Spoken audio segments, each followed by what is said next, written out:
Salut tout le monde, c'est Xemnias. On se retrouve pour une nouvelle vidéo sur le tutoriel Java. Bon alors comme la dernière fois, je vais tout de suite vous prévenir des 2-3 contraintes de la vidéo. La première, ce sera bien entendu que mon son est complètement pourri. Donc si jamais au bout d'un moment il y a un décalage qui se fait, j'en suis désolé. Ça va sûrement arriver, mais c'est pas spécialement gênant. J'essaierai de faire en sorte que ça n'arrive pas, mais si jamais il y a un décalage, je m'en excuse. Deuxièmement, mon son, et c'est toujours par rapport au son, mon micro part en miettes, du coup j'ai dû le mettre à fond pour qu'on entende bien ma voix. Du coup on entend tout ce que je fais, notamment avec clic de la souris. Je vais tenter de les supprimer en éditant le son, mais c'est pas gagné. On entendra aussi beaucoup mon clavier, et ça je pourrais pas l'enlever je pense, mais bon. C'est pas grave, ma voix doit être aussi bizarre, c'est toujours encore à cause de mon micro, mais bon, on va pas... On va même pas à parler, écoutez. C'est pas grave, donc on va commencer. La dernière fois, on s'était quitté sur un projet qu'on avait commencé, avec un petit Hello World, je suppose, je me rappelle plus.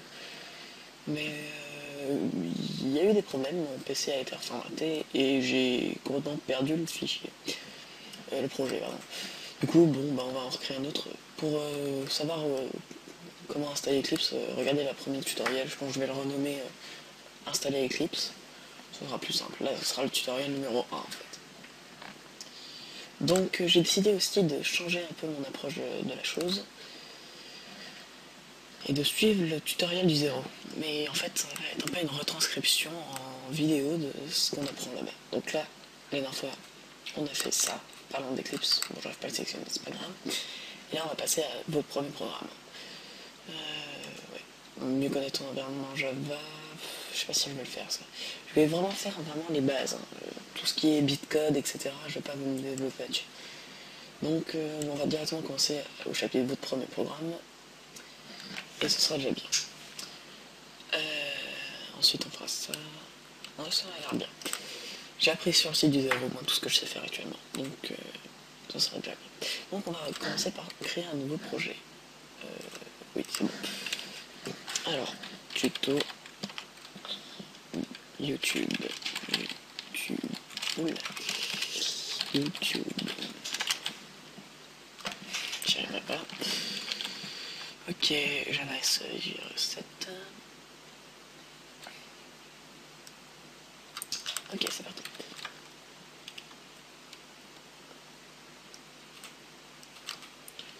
Donc là, on va créer une nouvelle classe, la classe main. J'ai l'habitude de les appeler par leur fonction. Donc la main, ce sera la classe principale. On va cocher ça, je vous expliquerai pourquoi. Même si tout ça, j'ai déjà dû le dire dans la première vidéo, mais je vais le redire ici pour que ça vous... Parce que ça fait longtemps que j'ai sorti la première, ça doit faire quelque chose comme 3 ou voire même 5 mois. Du coup, je vais refaire ça, ça va me rafraîchir la mémoire par rapport à comment j'explique, etc. Donc c'est pas grave, on va continuer. Et pouf, voilà. Donc, premièrement, on supprime ça. Deuxièmement, on supprime ça. Troisièmement, on sauvegarde. Et ensuite, ça, c'est mes pics de dynamisme, de mettre les accolades en dessous. Voilà. Ok, donc voilà. Normalement, vous devriez avoir ça. C'est tout à fait normal. Et là, si vous regardez, vous voyez ce petit bouton en haut, là, la flèche blanche dans un rond vert. Et ben ça permet de lancer le programme. Et ce que vous avez sous les yeux, ça, c'est un programme. Ça a de la gueule. Et regardez, si je le lance, normalement en bas, la console devrait apparaître. Et... non, même pas. Alors, attendez, je vais l'ouvrir. Hop, voilà, la console est apparue. Normalement, vous l'avez déjà, vous. Et normalement, vous n'avez pas la SVN, mais c'est pas grave. Je ne sais plus si on l'a au début ou pas. Enfin bref. Donc là, je vais vous expliquer un peu ce que c'est. Alors, ici, là, avec le public class main, je pense que ça parle à tout le monde, on définit la classe main comme étant public. En fait, ça, c'est de la syntaxe. C'est entre peu et pas important. Et alors, cette fonction, c'est compliqué à expliquer. Alors, disons que, donc, on définit pour l'instant, oubliez ça. Pour l'instant, oubliez ça, je vais le supprimer. je suis obligé de le mettre, mais je vous explique au fur et à mesure. Donc là, c'est pareil, on définit une fonction. Donc ça, c'est une fonction. C'est quelque chose qui est... Ah putain. Bah écoutez, on va aller voir sur le site du zéro pour comment ils ont expliqué eux. Les tableaux, les méthodes de classe. Je crois que c'est bien ça. Ça doit être ça. Créer et utiliser sa propre méthode. Ça doit être là. Alors, donc souvent c'est expliqué en haut. Ce chapitre n'est pas dans le... Non, c'est pas ça. Bon, écoutez, on va pas faire comme ça en fait. J'ai expliqué avec ma main. Oups. Et donc, une méthode, c'est, on va dire, une boîte. On va prendre cet exemple. Donc, imaginez que la classe main, c'est une très grande boîte. Et elle peut être encore plus grande que si jamais on rajoute du contenu dedans. Donc ça, c'est une boîte. Ça, c'est une plus petite boîte qu'on met à l'intérieur de la classe main. Donc c'est une boîte à l'intérieur de la boîte. On va dire ça comme ça, écoutez. Et cette boîte main, la grande, la classe main, dedans il y a une petite boîte main qui a déjà à l'intérieur ce que j'ai supprimé tout à l'heure. Hop là.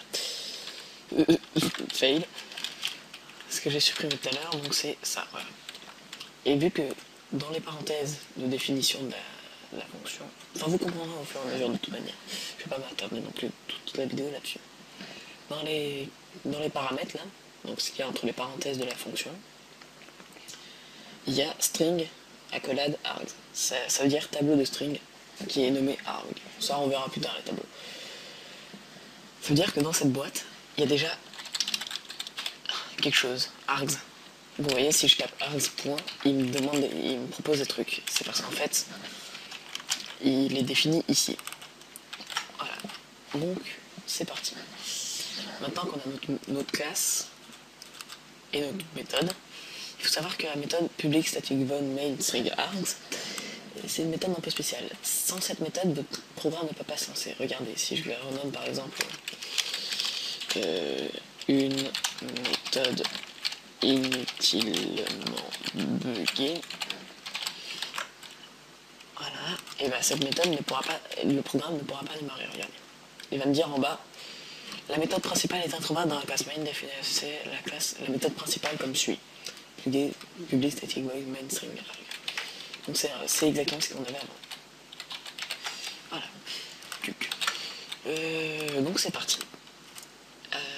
Là, maintenant, on va commencer par vous montrer ce que c'est qu'une instruction. Parce qu'on ne va pas créer 36 milliards de boîtes dans une boîte. Ça ne sert à rien et on ne pourra rien faire. Maintenant, il faut créer aussi des objets qu'on va ranger dans ces boîtes. Et ces objets, ça s'appelle des instructions. Et pour ceux qui connaissent un peu la programmation, vous savez que ça se finit toujours par un point virgule. Donc par exemple, si je tape l'instruction system.out.print des guillemets et un point virgule pour montrer que c'est la fin de l'instruction, et bien vous me voyez, il n'y a pas d'erreur. Et à votre avis, à quoi ça sert? Théoriquement, vous ne savez pas. Pour ceux qui connaissent déjà un peu le C et le C++, vous devez vous douter que c'est l'équivalent de printf. Donc on va marquer le traditionnel hello world. Hello world. Voilà. Et regardez la console en bas. Si je lance avec F11, vous pouvez lancer. Et ben on a ça qui est apparu. Ça permet d'afficher un message dans la console. En C++, une console apparaît à la place de la petite console blanche qu'on a en bas. Mais ça revient même. Enfin, en C et en C++. Enfin bref, on est en Java. Et donc ça, c'est une instruction. On peut en avoir différents types. On peut aussi avoir certaines instructions qui sont pas dans une méthode. C'est même pas c'est pas vraiment des instructions, c'est plus des déclarations de variables. Par exemple, si je veux déclarer une variable... Ah, putain, faudrait que je vous explique ce que c'est qu'une variable. Bon alors. Voilà, là je viens de définir une variable. La variable s'appelle i et elle est de type int. Vous voyez les mots violets comme public, static, void, int, public et classe? Et ben c'est des mots, disons, c'est des mots clés, ça s'appelle comme ça. C'est des mots qui sont reconnus par Eclipse, enfin par le Java en lui-même, sans qu'on ait besoin de dire ce que c'est. Par exemple, public, le Java c'est déjà que c'est pour définir par exemple une variable ou une méthode ou une classe comme étant public. Statique, on verra plus tard ce que c'est. Void, c'est-à-dire qu'il ne retourne rien. Enfin voilà. Voilà, et donc là on voit que int est en violet, donc ça veut dire que ça déclare une variable i de type int. Et les types int, c'est fait pour les chiffres. Les chiffres et les nombres, je sais plus. Les deux en fait. Et par contre, ce n'est que des nombres entiers qu'on pourra stocker dedans. Par exemple, si je tape 5.05, 06, pardon, j'ai tapé des chiffres là. Ben, il va me mettre une erreur comme quoi ce n'est pas un type float. Double, pardon. Fail. Donc voilà. Par contre, si je tape juste égal 5, il accepte parce que c'est un chiffre rond. En fait, une variable. Une variable, c'est une boîte. On va revenir là-dessus. Hein, je vais prendre cet exemple souvent, ça a l'air bien foutu. C'est une boîte qui a différents types. Une variable, c'est ça. Voilà, on va l'expliquer comme ça. Par exemple, si je déclare une variable string str, et bah cette boîte, c'est comme avant. Bon, là, ça ne devient pas violet, c'est autre chose, mais c'est pas grave. C'est la même chose que int i, seulement c'est une variable de type string. Et les variables de type string, c'est des variables qui ne peuvent construire que des suites de caractères. Ouh, j'ai tapé dans mes micros, excusez-moi. Donc je répète au cas où vous n'aurez pas entendu à cause de ça. C'est des variables qui ne peuvent avoir comme contenu que des chaînes de caractères. Ouais, voilà. Par exemple, les chaînes de caractères dans tous les langages de programmation sont toujours, sans aucune exception, entre guillemets, toujours, entre guillemets. Retenez ça, sinon vous allez... Entre guillemets et pas entre apostrophes, parce que ça, c'est les caractères. Juste, par exemple, si je fais A, ça marche. C'est bon. Donc voilà, je mets des guillemets, et par exemple, si je mets Hello World, vous comprendrez pourquoi, et bien maintenant, je sais que dans la boîte str qui est de type string, et ben il y a Hello World. Si j'ouvre la boîte, et ben je sais qu'il y a Hello World dedans. Voilà. Et ben c'est pareil pour i. Si j'ouvre la boîte i, je sais qu'il y a un chiffre 5. Et donc là, je vais vous mettre en revue un peu. Je pense que vous avez commencé à comprendre ce que c'est une variable. En petit résumé, c'est une boîte qui ne peut accepter comme contenu que certains types de choses. Et selon le type de la variable, ça accepte ce que ça accepte en fait. Par exemple, donc là on a vu les variables de type int pour les chiffres grands. Ensuite, les types string, donc ça devient dur de parler là. Des petits strings pour les chaînes de caractères. Maintenant on va voir les variables de type char. Je sais pas si ça parle en majuscule. Char. C'est égal. Hop. Voilà, là, remarquez quand on l'a mis entre apostrophes, donc ça ne prend pas de majuscule. Oui, ça ne prend pas de majuscule. Donc voilà. Char C, on a mis entre guillemets ça. C'est un peu l'équivalent du string, seulement, vous voyez, si je mets plusieurs lettres dans le contenu, il me met une erreur. C'est parce que c'est fait pour stocker juste une lettre. Une seule et unique lettre. Retenez bien ça. Et quand il n'y a qu'une lettre, on met des guillemets. Des apostrophes. Ensuite, il y a une variable de type float. Je sais plus à quoi ça sert, je crois que c'est pour 1/10 après la virgule. Float FLO égale 5.5. Non, c'est pas ça. Bah mince. C'est-à-dire que je l'utilise pas énormément non plus. Je crois que float c'est juste pour des... Parce que quand on utilise les int, il y a une limite. Par exemple, regardez si je tape beaucoup de fois. Voilà, ça ne rentre pas dans la... Voilà, it's out of range. C'est-à-dire que il y a une taille. Il y a une taille. La boîte, elle fait une certaine taille. On peut pas rentrer plus de... Je me rappelle plus combien c'est un nombre assez grand quand même. Et les floats, par contre, on peut en rentrer plus, je crois. On va laisser ça.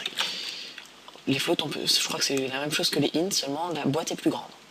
Donc, par exemple, si je mets 9 comme ça, il ne l'accepte pas. Toujours pas.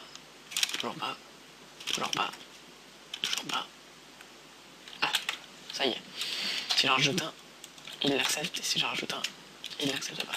Voilà, ça doit être près du maximum. Ah bah ça doit être le maximum d'ailleurs, ouais voilà. Parce que si après là je passe à 0 et tout ça, ouais, donc ça c'est le maximum.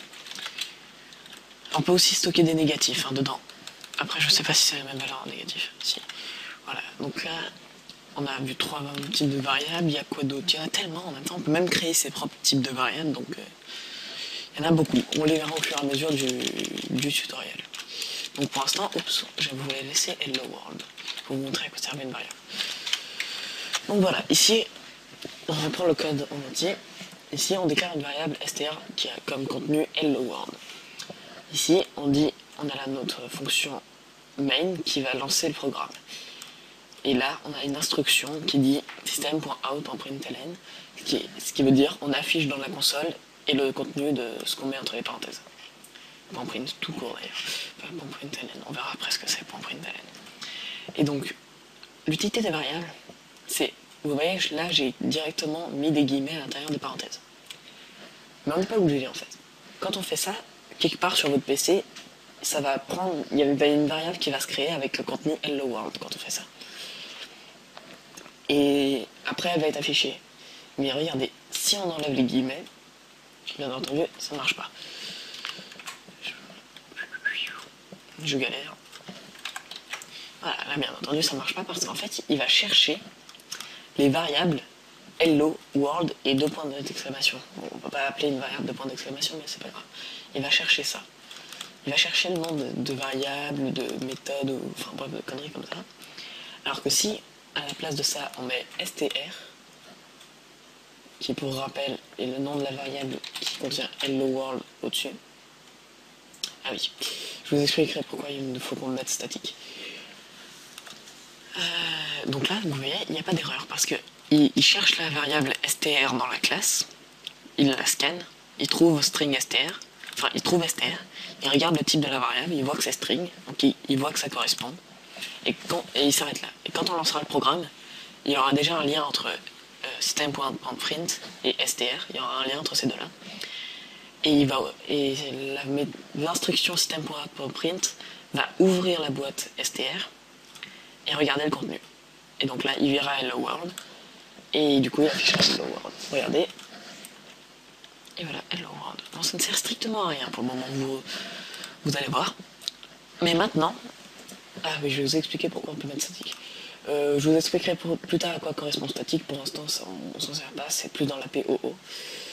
Mais bon, statique, il a voulu que je mette statique à string parce que là, dans la méthode main, la méthode principale est toujours avec un statique. Donc, mais par exemple, j'aurais pu très bien la définir dans la méthode et pas avoir besoin de mettre de statique. Parce qu'on peut aussi définir des variables dans les méthodes. Voilà. Déclaré d'ailleurs, pas défini. Et donc maintenant, vous voyez, si on peut mettre le message qu'on veut. A, B, C, D, E, F, G, H, I, J, K, L, M, N, O, P, Q, R, S, T, U, V, W, X, Y, Z. Voilà, un alphabet tout à fait complet. Et là, si on le lance, vous voyez qu'ici, c'est apparu. Alors, maintenant, on va faire quelque chose de plus constructif. Taper une lettre. Et vous voyez que si on lance le programme, il nous dit ça, mais on ne peut rien faire pour le moment. Et voilà, et maintenant je vais vous apprendre system.out.println. Donc vous rajoutez juste ln ici. C'est exactement la même instruction, seulement ça fait un retour à la ligne à la fin de la chose que vous avez dit d'afficher. Parce qu'on n'est pas obligé d'afficher que des strings, on peut aussi afficher des int, etc. Enfin, en fait, system.out.println peut afficher tout, absolument tout. Mais pour l'instant, on s'en tient au string. Et regardez, tout à l'heure, si je le lance juste avec print, et que je clique ici, vous voyez que mon curseur est à la fin de la ligne, mais il n'est pas en dessous. Tandis que si je rajoute ln, normalement, je ne sais pas si ça marche réellement, voilà, je peux aller en dessous. Donc ça veut dire qu'il y a eu un retour à la ligne. J'aurais très bien pu le faire sans le ln, parce qu'il y a une instruction qui s'appelle anti/n. Voilà, et avec cette instruction, vous allez voir, il y a un retour à la ligne. Si jamais vous n'avez pas, vous utilisez ça pour d'autres choses que système.print. Mais bon, pour l'instant, on va rester avec println parce que prenez l'habitude de toujours mettre ln, c'est utile. Et ensuite, on va faire ce qu'on appelle un scanner pour pouvoir appuyer sur des touches et que la console les accepte. Scanner, sc égale new scanner. Je vous expliquerai dans beaucoup de temps ce que c'est que scanner. Il n'y a pas un constructeur nul.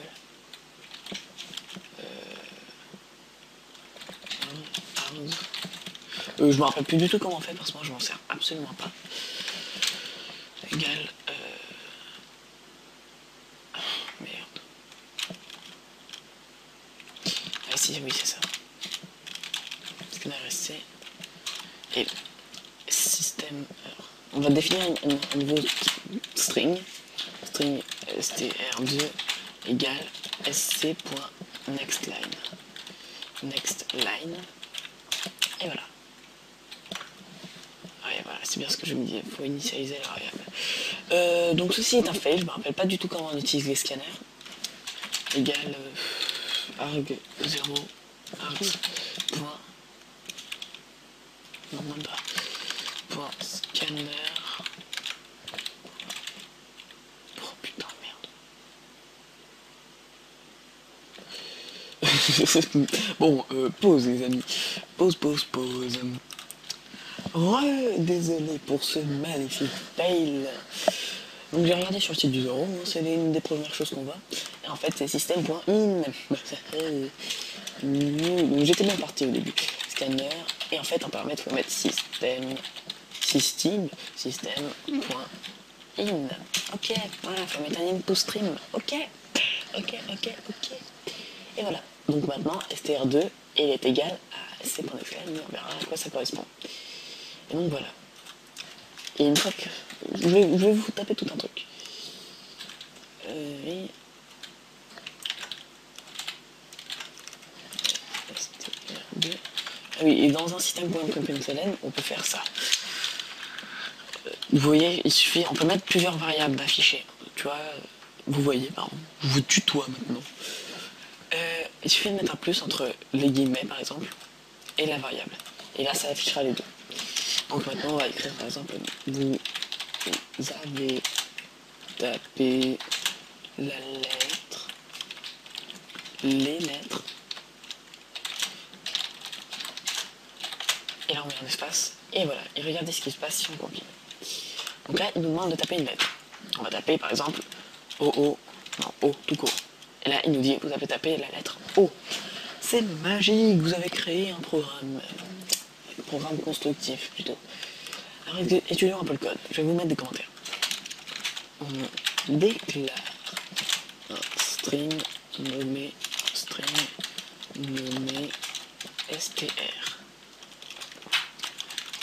On l'affiche. On crée un objet, une variable scanner. Enfin, voilà, c'est plus un objet. On crée un objet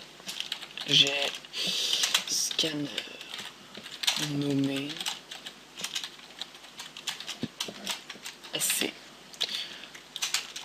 On lui demande de scanner les touches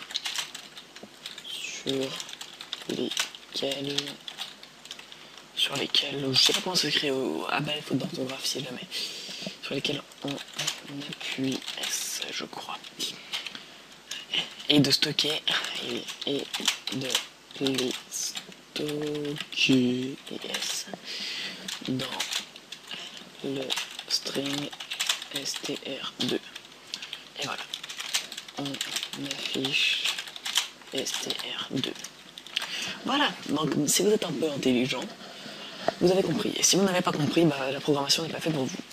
Je rigole. Donc en fait, je vais vous le faire en vocal maintenant. Donc là, on déclare le string, on l'affiche. Donc ça, en fait, ça fait système. Là, dans la console, ça fait taper une lettre. Ensuite, là, ça va nous permettre de pouvoir écrire dans la console. Et là, avec ça, on va écrire, et quand on fera entrer ce qu'on a écrit, ça sera passé dans le contenu de str2. Donc là, je sais pas si je me suis bien exprimé.